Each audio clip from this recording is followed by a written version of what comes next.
Hey there, this is Todd with Industrial Comfort. And today I'm going to show you how to make one of these resin and walnut serving boards. So let's get started.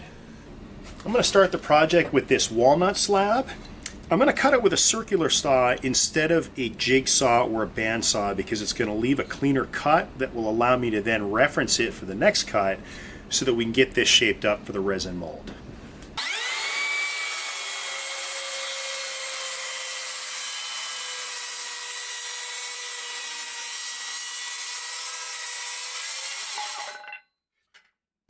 Now that I have a nice clean cut on this side, I can use it as a reference to run through the table saw here so that I can get the piece I need for the other side of the mold.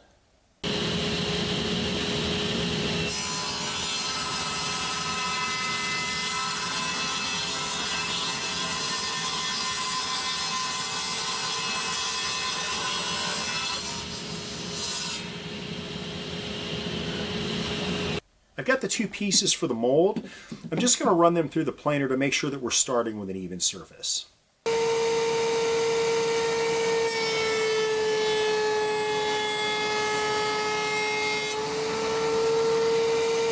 The wood's been cut and sized for the mold. All we have left to do is place the wood inside. We'll mix up the resin, do the pour, and let it sit for a few days to cure. Just make sure that when you put the wood in, you have some form of weight on top to keep the wood on the bottom, or else it will float in the resin. It's time to pour the resin. Just make sure that whatever resin you decide to use, that it is a deep pour variety so that you can go deep on your pours.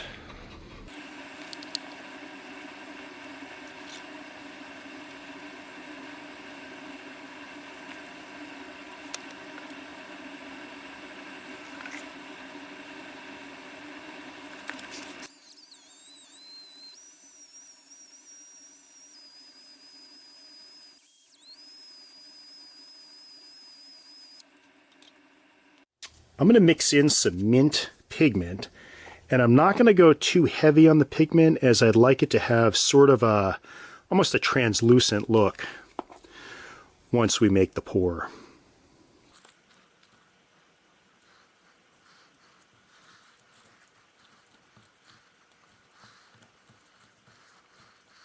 All right, let's get the mold prepped and pour this resin.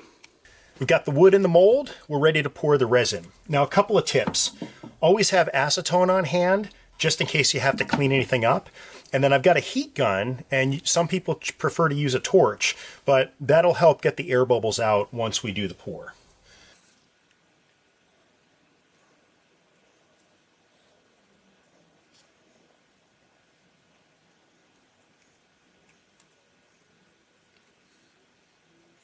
Unfortunately, this isn't close to what we need as far as resin, so I'm going to shut the camera off. I'm going to mix some more resin, and we'll be right back. Now, I don't want to pour that much above the level of the wood, as it's easier to plane wood than it is resin.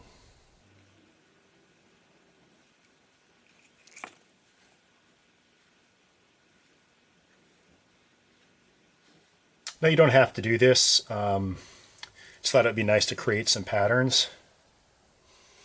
Now we're going to let this sit for a few minutes, and then I'm going to come back and I'm going to hit it with the heat gun to get out some of the bubbles. As you can see, there are some bubbles forming on top, and the heat gun will take those right out.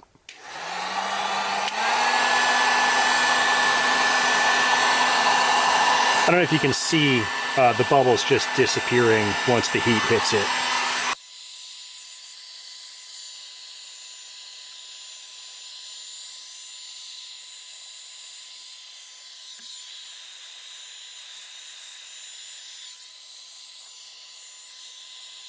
Resin's had time to cure, so let's take this out of the mold.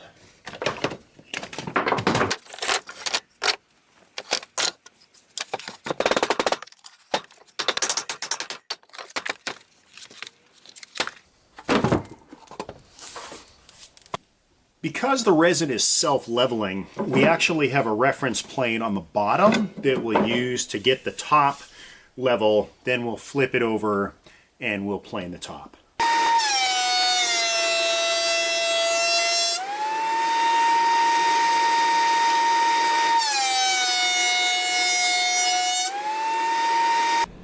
Now that we've got the board planed down flat, I'm going to run it back through the table saw just to knock off these edges that have resin on them. Then we'll bring it over to the router table and then we'll sand it up.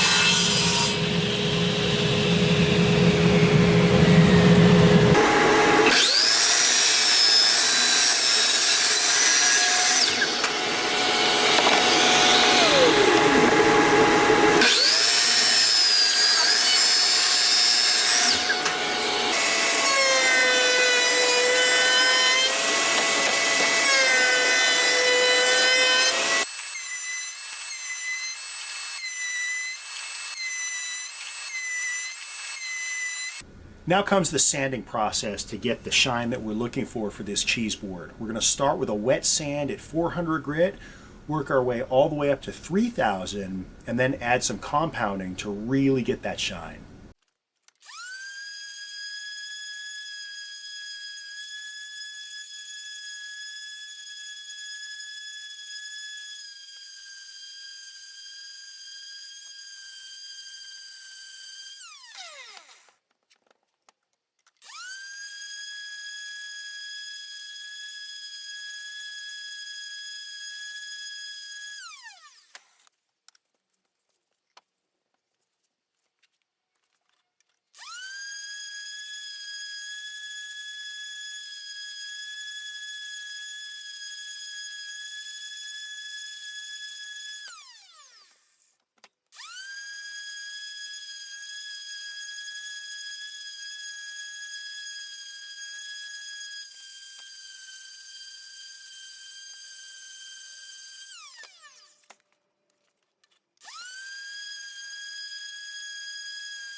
We've arrived at the final step. This is always my favorite part, where we apply some mineral oil and the board will come to life.